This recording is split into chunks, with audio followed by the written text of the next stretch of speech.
birth control gives people license to express themselves sexually in a free manner, and many people are opposed to that.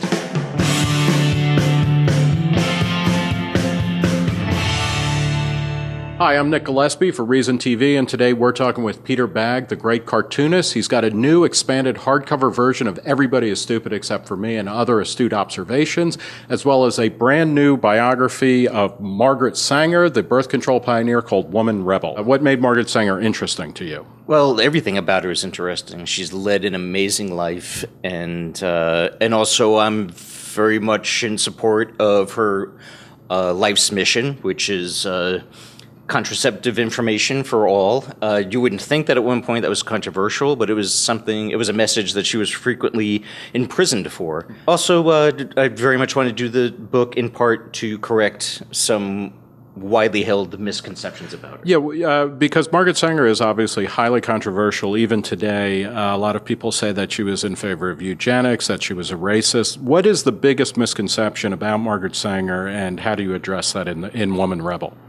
Well, probably the first and foremost is sometimes there's even a meme online that she is the quote-unquote inventor of abortion. And the surprising truth is that she was a lifelong opponent of abortion her whole life. Now, I myself am pro-choice.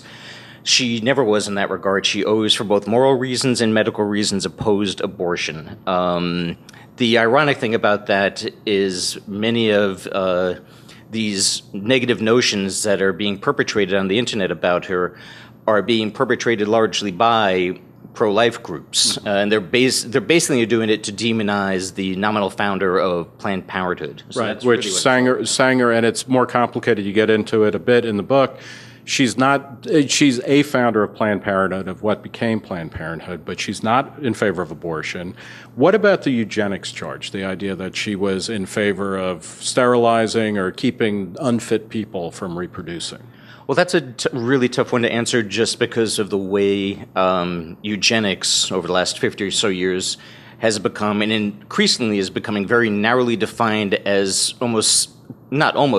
synonymous with fascism and Nazism, and basically being in favor of killing or sterilizing people who were considered less than. And kind of like a state-based program of who gets to procreate and who doesn't. Exactly. Whereas during the progressive era, especially in the 1920s, when the eugenic thought was at its peak, it was much more wide-ranging than that. There were very many people who did believe in it along very specific racial lines. But basically the word means good genes, and the idea was simply to, in any way you could think of, in a wider sense, it was all about improving the human condition, making sure the next generation is healthier and smarter than yours was.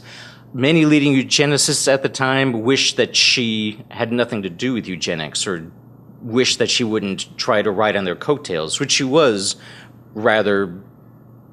doing for self-promotional reasons. She wanted to give the birth control movement more academic legitimacy. She was trying to appeal, in her own words, I was trying to reach out to the men of science. Because back then, birth control, the entire subject was considered very sordid and unseemly. And it was essentially illegal in most contexts to distribute literature about birth control. It was disseminating information about birth control was completely illegal. The extent to which she could be associated in any way, shape, or form with the now negative aspects of eugenics is, and this is the most extreme thing I've ever read of hers, is that she wouldn't rule out forced sterilization in extreme situations. An extreme, in her case, would be, how she would define that, is a destitute woman who is, like extremely mentally incapacitated, and neither her or her family have any way of raising a child. And yet, without birth control information or access to it, she would keep having babies that would become wards of the state by default. Still, she always would point out the slippery slope that would lead to. So she would only talk about that when it was addressed. And this wasn't, in the 1920s, this was not an extreme position to take, though. In the book, you make a strong case that what Margaret Sanger ultimately was really about was sexual autonomy for all people, but especially women who were denied it. Do you think that her goals have largely been achieved in today's society? Yes, to an extreme degree, absolutely, and all for the better. I'm sympathetic to people who are against abortion, how they perceive it as murder or some type of murder. I can understand that. I'm sympathetic to that. But for an awful lot of people, too, their opposition to it is part of this much deeper-rooted opposition to birth control. And that has a lot to do with wanting to control other people's behaviors. Birth control gives people license to express themselves sexually in a free manner, and many people are opposed to that. Oddly to me, it's all part of this strange compulsion that I would say most humans have to micromanage other people's lives. It's all about controlling other people's lives and denying them autonomy, just fearing that with that autonomy they would only do regrettable things.